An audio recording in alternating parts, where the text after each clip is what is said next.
ముక్కోటి పర్వదినం సందర్భంగా వైకుంఠ ద్వార దర్శనం ద్వారా స్వామివారిని దర్శిస్తే మోక్షం లభిస్తుందన్న ప్రగాఢ విశ్వాసంతో వైష్ణవ ఆలయాలు నేడు భక్తులతో కిక్కిరిసిపోయాయి. స్థానిక కళ్యాణ వెంకటేశ్వర స్వామి ఆలయం, శ్రీ కోదండరామస్వామి వారి ఆలయం భక్తులతో కిటకిటలాడాయి.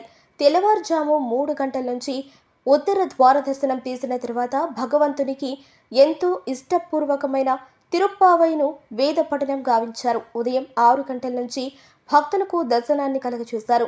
ఈ సందర్భంగా ఆలయాల్లో కట్టుదిట్టమైన ఏర్పాట్లను చేయడం జరిగింది.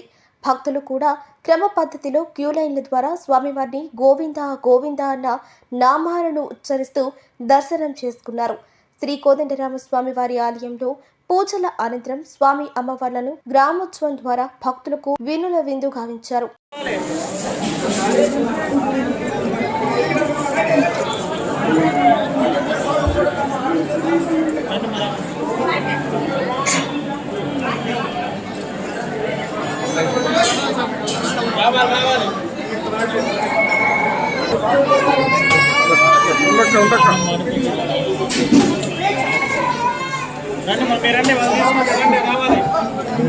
నా పేరు దర్శిమాల నరసింహారావు, శ్రీ కళ్యాణ వెంకటేశ్వర దేవస్థానం వైస్ ప్రెసిడెంట్ని.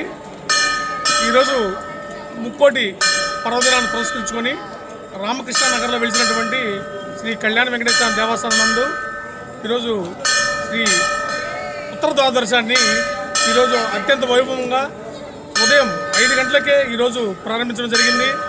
దీనికి ఈ చుట్టుపక్కల గ్రామాల నుంచి కూడా కాకుండా తర్వాత బుచ్చిరెడ్డిపాళెం మండలం నుంచి అన్ని గ్రామాల నుంచి కూడా ఈరోజు దర్శనానికి ఈ రామకృష్ణ గారికి ఇచ్చేయడం జరిగింది.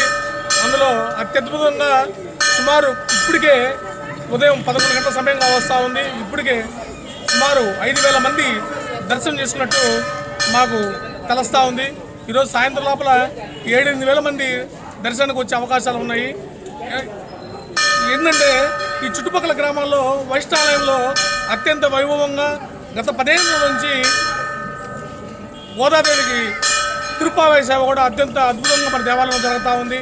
దాంట్లో భాగంగా ఈరోజు ముక్కోటి ఏకాదశి పర్వదినం పురస్కరించుకొని ఈ చుట్టుపక్కల అందరూ కూడా ఈరోజు స్వామివారి దర్శనం చేసుకొని ఆ స్వామి కృపకి పాత్రలు అయ్యేదానికి అందరూ కూడా ముందుకు వచ్చి ఉన్నారు. అందరూ కూడా కళ్యాణ వెంకటేశ్వర స్వామి ఎల్లవేళ చల్లగా చూడాలని కోరుకుంటూ సెలవు తీసుకుంటాం. నమో వెంకటేశాయ. ఈరోజు ముక్కోటి పర్వదినాన్ని పురస్కరించుకొని ప్రతి వైష్ణవాలయంలో అత్యంత వైభవంగా శ్రీవారికి వైకుంఠ ద్వార దర్శన కార్యక్రమం ఉంటుంది.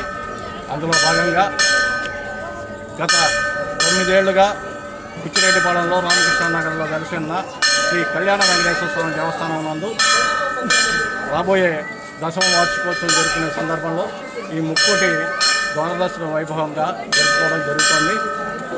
ఇప్పటికీ మనకు అందిన అంచనాల మేరకు దాదాపు ఒక 4,000 పైగా దర్శనం చేసుకోవడం జరిగింది. ఇంకా దర్శనం సాయంత్రం లోపల ఎంతవరకు కొనసాగుతుందో తెలియదు. ఇటువంటి వైభవంగా జరుగుతున్నటువంటి ఈ వైకుంఠ ద్వార దర్శనానికి ఇచ్చేసి స్వామివారిని దర్శించుకొని భక్తులందరూ స్వామివారి యొక్క కృపాకటాక్షాలను పొందగలని ఆశిస్తూ భక్తులకి ఆ స్వామి అండ ఎప్పుడు ఉండాలని కోరుకుంటూ సెలవు తీసుకున్నాం. నా పేరు మాటేటి రత్నప్రసాద్. ఈ దేవస్థానానికి ఉపాధ్యక్షుడిగా ఉంటున్నాను.